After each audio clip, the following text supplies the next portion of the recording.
السلام علیکم ورحمۃ اللہ وبرکاتہ۔ امید ہے کہ سبھی سامعین و ناظرین خیر و عافیت سے ہوں گے۔ اللہ تعالیٰ آپ سبھی کو عافیت سے رکھے۔ تو آئیے ناظرین، نیکسٹ ویڈیو لے کر آپ کی خدمت میں حاضر ہو چکے ہیں۔ لاسٹ ویڈیو میں ہم نے دو زبر یعنی کہ فتحتین کو سمجھا تھا۔ اس سے پہلے ہم ایک زبر، ایک زیر، ایک پیش کے بارے میں سیکھ رہے تھے اور اسٹیپ بائی اسٹیپ آپ کو سمجھایا گیا کہ زبر کو کیسے پڑھا جاتا ہے، زیر کو کیسے پڑھا جاتا ہے، پیش کو کیسے پڑھا جاتا ہے۔ ان تینوں کو جلدی سے ادا کرنا چاہیے۔ اگر ان تینوں کو ہم لانگ کر دیں گے تو یہ مجہول ہو جائے گا اور یہ تجوید کے خلاف ہو جائے گا۔ یعنی کہ جس لیٹر پہ زبر ہوگا اس کو جلدی پڑھنا چاہیے، جس پہ زیر ہوگا اس کو جلدی پڑھنا چاہیے، اور جس لیٹر کے اوپر پیش ہوگا اس کو بھی جلدی سے ادا کرنا چاہیے۔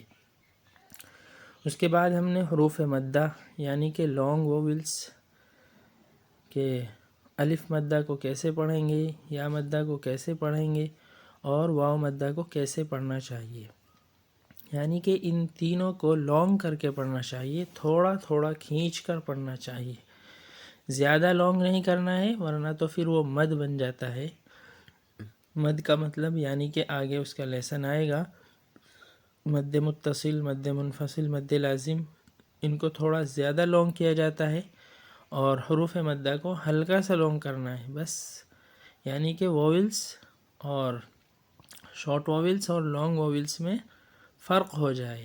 شارٹ وویلس کا مطلب حمزہ زبر آ، یعنی حمزہ فتحہ آ، اور الف مدہ ہے حمزہ الف فتحہ آ، تو آ اور آ، بس اتنا فرق ہونا چاہیے تھا۔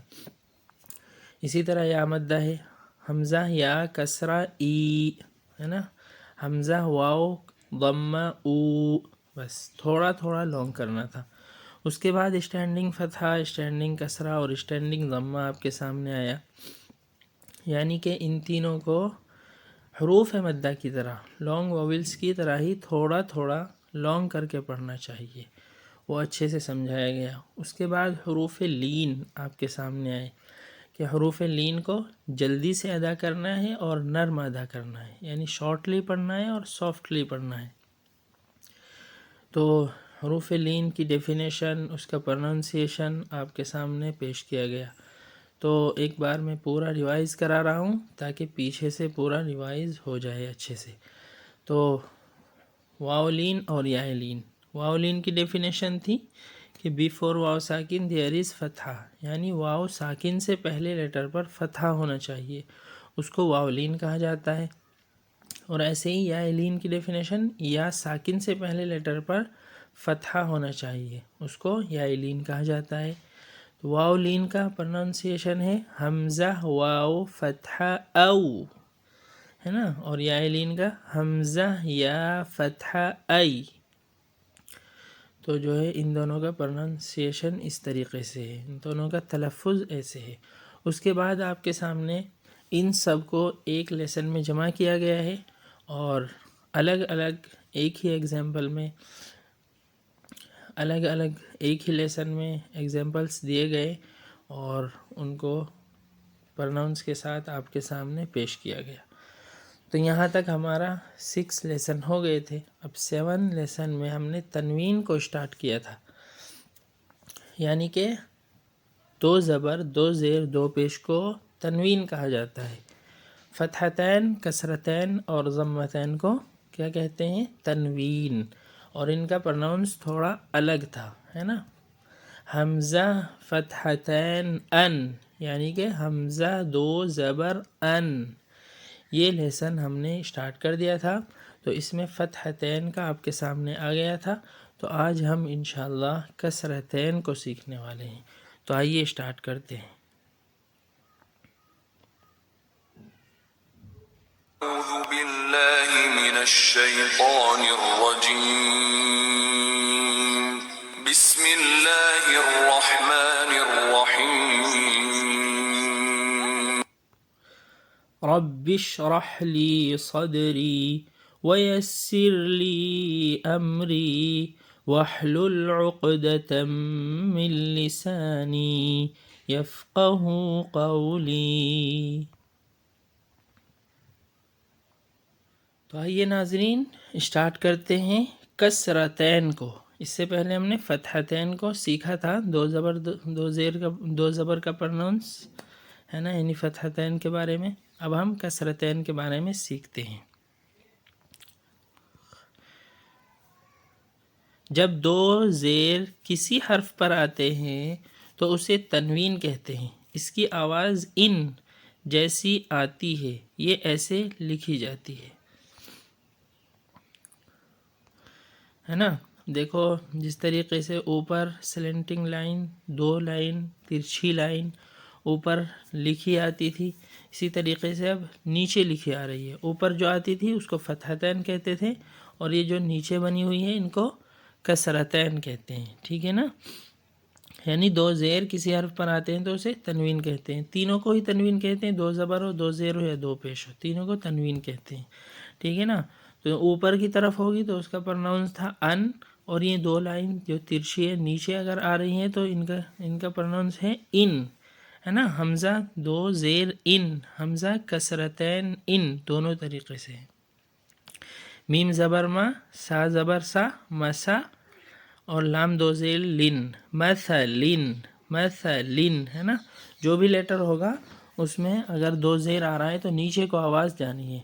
جیسے حمزہ دو زیر ان، لام دو زیر لن، ہے نا. اس طریقے سے اس کا پرناؤنس ہونا. تو اب آئیے اب ہم ہر ایک کا پرناؤنس الگ الگ طریقے سے کرتے ہیں. حمزہ کسرتین ان، با کسرتین بن، تا کسرتین تن، ثا کسرتین سن، جیم کسرتین جن، حا کسرتین حن، خا کسرتین خن، دال کسرتین دن، ذال کسرتین زن، را کسرتین رن، زا کسرتین زن، سین کسرتین سن، شین کسرتین شن، صاد کسرتین صن، ضاد کسرتین ظن، طا کسرتین طن، ضا کسرتین ظن، عین کسرتین عن، غین کسرتین غن، فا کسرتین فن، قاف کسرتین قن، کاف کسرتین کن، لام کسرتین لن، میم کسرتین من، نون کسرتین نن، واو کسرتین ون، ہا کسرتین ہن، حمزہ کسرتین ان، یا کسرتین ین. تو یہاں پر کسرتین کا پرناؤنس آپ کے سامنے آ گیا. تو آئیے آگے ہم تھوڑا سا اس کو ایکسپلین کرتے ہیں. یعنی کہ لہبن، ٹھیک ہے نا. یہ ایک ایگزامپل ہے قرآن کا. تبت یدا ابی لہب، ہے نا. ایک صورت ہے، اس کا ایک ورڈ ہے. تو اس میں آپ بتائیے کہ تنوین یعنی کہ کسرتین کون سے لیٹر پہ ہے. ٹھیک ہے، تو با پہ کسرتین ہے یا نہیں بتائیے. رائٹ کا نشان یعنی با پہ کسرتین ہے، اور لام کے اوپر کیا ہے، اس پہ کسرتین نہیں ہے. یا پر کسرتین نہیں ہے، ہا پر کسرتین نہیں ہے. تو یہ کسرتین کس کے اوپر ہے، کس کے نیچے ہے، با کے نیچے ہے. ٹھیک ہے نا. تو یہ رائٹ کا نشان یہاں پر آ گیا ہے. یعنی کہ ہمیں اچھے سے سمجھنا ہے کہ کسرتین ہمیشہ نیچے آتے ہیں. ٹھیک ہے نا. جس لیٹر کے نیچے دو لائن بنی ہوگی اس کو کسرتین کہا جائے گا، اور جس کے اوپر دو لائن بنی ہے اس کو فتحتین کہا جائے گا. یہ اچھے سے یاد رکھنا ہے. ٹھیک ہے. تو آئیے ناظرین نیکسٹ ویڈیو میں آپ کو انشاءاللہ ضمتین کے بارے میں بتایا جائے گا. جب تک کہ آپ سے چاہتے ہیں اجازت. السلام علیکم ورحمۃ اللہ وبرکاتہ.